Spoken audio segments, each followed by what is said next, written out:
we can have an ambition with our way of the bus. What about that? You get them to win man of a fight and over. That's the one I remember. Not to return to the night of the morning.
Abịana mmanụ ụgbọala nakwa ATF enwere nnukwu mmanwụ ya na oti mkpu. Seahorse bụ mmanụ ahụ na-eme ka ụgbọala, ọgbatumtum, igwe na-enye ọkụ nakwa injin ndị ọzọ kwa oyoyo. Zụta mmanụ Seahorse tata ka ka ị mara na enwere ihe dị iche na capital B na Ukwunama. Ma engine oil ya na ATF. Okenye gị ihe na-achọ maka ọba ya ọma na-ere onwe ya. Seahorse boy. Meet David. He got a new apartment. David's apartment was so empty, he need to buy some electronics and home appliances. He is thinking of how and where to buy the products. David got a new microwave from the market. His microwave stopped working some minutes after use. David's fiancée, Mary, is coming to visit. On getting to his house, David was busy lamenting over the products he bought. He told her how has been cheated, stressed, puzzled. Anthales.com.ng came to her mind and told David to check it out. David visiting www.anthales.com.ng. David purchasing a new microwave and some other home appliances. His order was delivered to his doorstep in less than 24 hours, after making payment with his card. David thanking his fiancée for introducing Anthales to him.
Kanakwana ya bụ mmemme omenala egwu ọdịnala. N'eziokwu ndị ofu obi cultural dance bụ ndị na-emetụ ụkwụ n'ala bụ egwu a ị na-ekiri eri oge. Anyị ga-agba onye isi ha ajụjụ ọnụ ka ọ gwa anyị ihe gbasara nya bụ egwu ọdịnala bụ nke a kpọrọ ofu obi cultural group. Anyị ekene gị ndewo. Ekene m. Ọ dị mma biko inwe ike ịgwatụ anya afa gị. Afa m bụ Kenneth Ndubisi Eneze. Afọrọ m na ị bụ onye isi otu egwu ofu obi cultural group. Site na nkwado nke Chineke, ọmụa bụ onye isi ndị ofu obi cultural troupe.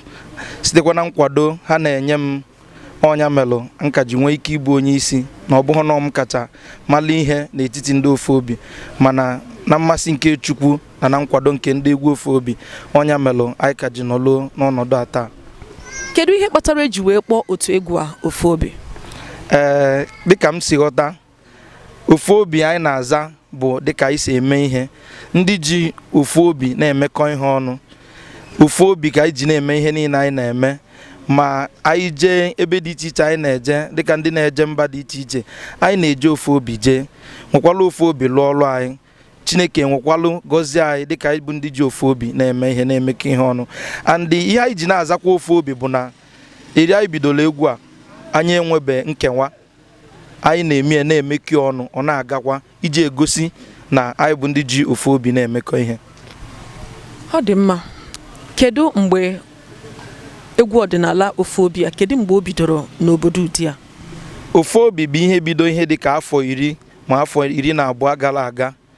Eri mgbe ofu obi bido, anyị ka jikwa ofu obi na-eme ya. Anyị bido dịka ndị na-achọghị iji egwu wee rie nri, mana site na nkwado nke Chukwu anyị emegide melute ebe anyị melutere ya taa iji nwee ofu obi n'ọnọdụ a maka ama m na ọ bụ na anyị na-eme dịka anyị si bido enwe ike anyị ama nọ n'ọnọdụ a ma ọgbakọ anyị na ebe a taa ama ndị anyị fụrụ na egwu nke mbụ unu gbara dị iche na egwu nke abụọ agba egwu nke mbụ unu gbara kedu ihe a na-akpọ ya? Anyị na-akpọ ya egwu Adamma. Anyị nwa n'onwe anyị makwa na anya eme ihe dịka Adamma maọbụ Ada mmọnwụ mana ọ ihe anyị na-akpọ ya na nghọta nke anyị na ka anyị si eti ya bụ egwu and ka anyị si eti ya bụ egwu nwaanyị nwere ike iso gbaa egwu nke mbụ anyị ti mana nke ịbụọ anyị gba na-esotie bụ egwu ọkanga maọbụ ọmaba nwaanyị ama mgba egwu nke ahụ maka ọ dị n'ọnọdụ egwu mmọnwụ. Ya bụ na ụmụ nwaanyị esoro n'iti mmọnwụ n'obodo unu? Enwere na omenala Igbo ebe m fụrụ ụmụ nwaanyị si eti mmọnwụ ọkacha n'Enugu steeti anyị ejenube ije fụ ebe nwaanyị si eme mmọnwụ abịa n'ụdị anyị mmọnwụ bụ ihe dị ilu nwoke ọ dị ka isi nwaanyị ya rie enu nkwụ ma ebe nwaanyị na-akọ ji ọ dị ka isi na-eme mmọnwụ be anyị iri enu nkwụ na ịkọ ji ime mmọnwụ bụ ihe ọ bụ sọ nwoke na-eme. Ọba amakwara ọba egwu ọdịnala Zinike ịma ihe mere bụ na oge ndị ọcha wakporo anyị ọ bụrụ na ndị ọcha wakporo anyị si anyị na-emenụ nke unu ife ha na-akpọ n'oyibo diplomasi agbanụ nkịtụ na-emeta omenala unu ha jiri nwayọ na-ahazie nke dị njọ asịghị na ọ dị njọ like ime ejima akwụsịrị ya mgbe ahụ mana ndị ọcha bịazịrị sị omenala unu niile dị njọ onye ọbụla were na omenala anyị niile dị njọ ijezie akwụkwọ mgbe ahụ oyibo bịara ifela a na-eme gị na ndị omenala ije ejeme ife o wee bụrụ ihe dị njọ ọ bịakwuru mee ndị nwa egwu omenala na-asụ ụsọ abịa chọọ ka a ga-esi wee gbazie egwu omenala ahụ mmadụ ma ndị ọcha o nwere ka a ga-esi mee ka ndị ọcha ka ọ dụba ka nke ndị ọcha ọ na-emebi ihe ọnya kpatara o ji dị ka egwu omenala anyị ya anabara ana maka ndị maara akụ ya mụrụ ụmụ na ndị nagwara ana ha mụrụ ụmụ ha nwere ụmụaka na-eto mgbe ha na-akụnya bụ egwu na-ala akịnya bụ egwu mana abịazi azụcha n'akwụkwọ a isi onye ka ya jekụba ogene ya jeche gụcha akwụkwọ ị nachiba azụ jekụba ogene kama ya ka ya tinye ebe ihe nke a na ha akpọ rap na ife ndị ọzọ niile ọ na-ele mana ọrụ ha anaghị na-enwere ihe bụ egwu ọdịnala ọhịa ndị a niile na-emecha ọ dị ka a ga-esi na egwu ọdịnala na-anazi ana ife mfụ bụ na ife na-aga okirikiri ọ na-ojeche ọ nagharata egwu dum ka ọ na-anachite azụ kịta ife nji gwu bụ maka ihe anyị kwuru ikpeazụ na o nwere ndị na-eje a na-etizi etinye rap na ya ọ na-ewu ndị ọcha ewee like bịa ya na egwu ga-emechari ọma naghata ebe ahụ o si afụsakwari na anyị na-eme onye ọbụla na-achọ ikekwafu ịmụọ ụmụaka n'obodo oyibo ka m gwakwa ndị obodo oyibo na-eri egwu na-amasị ha bụ egwu aha ha na-afụbero ya kpata ọ na-abụ na-eme ife onyonyo ana m eme nke omenala ya maka onwere ka ihe echi mekata egwu ife na-echa ncham ndị ọcha ka imenarị ya ndị ọcha ọfa nwunye mana iwelu nke ga amụgwokwe m igbu ọja na njelo Australia n'anya kedu ife mmeji wee karị ndị a o nwere ofu onye be anyị na-egbu ezo ntụtụrụ ọja na nnukwu emume a na-eme emume ndị ọcha mgbube edebe anaghị n'anya onye na-egbu ife a because maka na befa ifefa na-eme bụ vanụ ife a igburu etinye n'igwe nwee ka a ga-esi meghe anya ịma njizi ọnụ gbuo ya apịa bọtịn aka gbubere gị ọja ife a niile socha na ife na ọ na-ewelitekwa n'ụdị nke ya na-emekwa dịka ga-asị na o nwerozi na nke ndị ọcha ya akpọ orijinal ahụ ọdọrọzi ọdọ ọba amakwara ọba egwu ọdịnala Zinike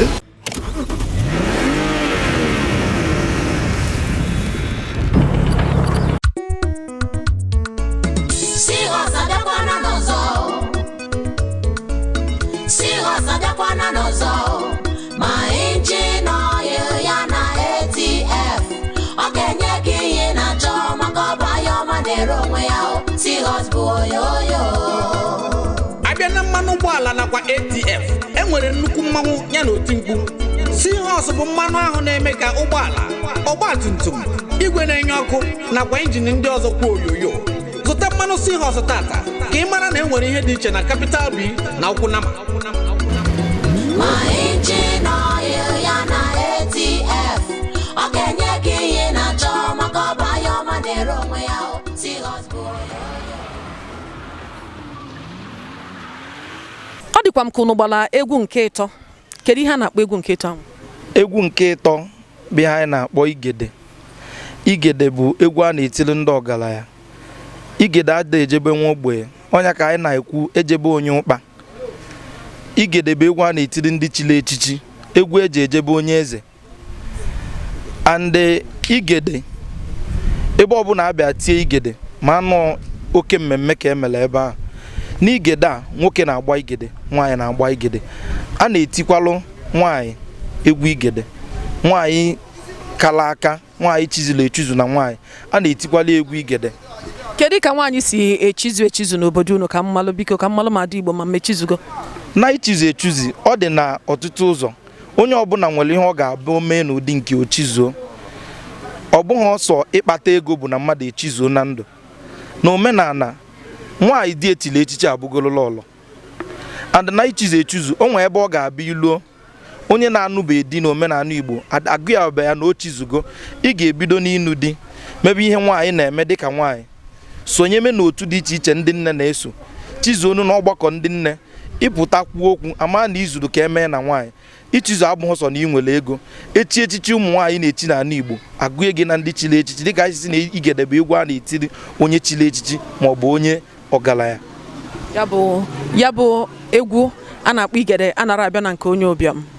Igede anara abịa na nke onye ụbịam maka ihe igede na-eri dịka omenala be anyị si dị. Enwere ọtụtụ ihe a na-enye igede ma ọ bịa na obodo anyị obi na-agụ ụdị na-abụ etie igede ewu ga-abịarịrị a na-enye ndị igede. A na-asụrụ ndị igede nri ji si elu ha ezigbo ofe anụ kpọrọ nkọ na azụ kpọrọ nkọ eji eneta ndị igede. Dịka ihe ndị a si soro n'usoro eji eme igede, ogbenye eji m n'aka na ọ ga-afụnwu ihe ndị a na-enye ndị igede. Mana kedu ka esi abata n'otu na? N'otu ofe obi anyị ga-enecha gị anya fụ na anyị na gị ga-anọwu na ị ga-emenwe ihe anyị na-eme. Ọ bụ ọsọ na ị ma agba egwu, ọ bụ ọkwanụ sọ na ị na-akụ egwu kụọ egwu ọfụma, mana ihe anyị na-eme bụ anyị na-ege anya dịka mmadụ anyị na-eudu ndụ ị na-ebi ma ndụ anyị na-ebi ọkwa ihe a ga-asị na anyị na gị ga-anọwu. So anyị ga-ene gị anya obibi ndụ gị na usoro iji eme ihe ị na-eme na ndụ anya ma usoro dị otu a ọ ga-adaba ekwe na usoro ndị ofe obi ji eme ihe. Ndị nọ n'otu a ha na-anụ nwaanyị? N'etiti anyị dịka ndị ofe obi ihe dịka mmadụ 10 n'etiti anyị anụgo nwaanyị. Ịnụgo? Anyị ka nọ n'usoro ịnụ nwaanyị, anyị ebido gị mana anyị aka emechebe ya dịka omenala Igbo si kwuo. Anyị ekene gị. Onye ịnụrụ onye ya bụ onye anyị gbara ajụjụ ọnụ bụ onye isi otu Ofuobi Cultural Dance dị na Obinagụ Udi dị n'Enugu steeti. Ha ga-aga n'iru iwetakwara anyị egwu ọzọ bụ nke anyị na-atụ anya ya. Daalụ.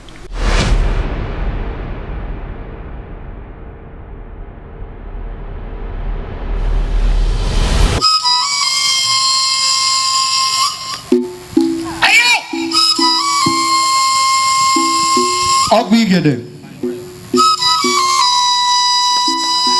ejebe onye ma ori ananị egwu ndị ọgaranya ejebe onye ụbịa ọha ọrụ igede ejebe onye ụbịa igede obu na gị ovu ụzọ na-ere maazị anyị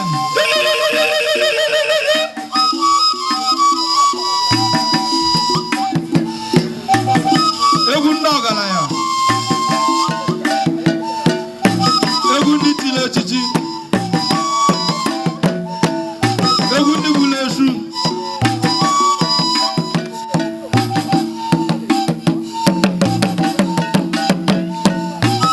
anụmanụ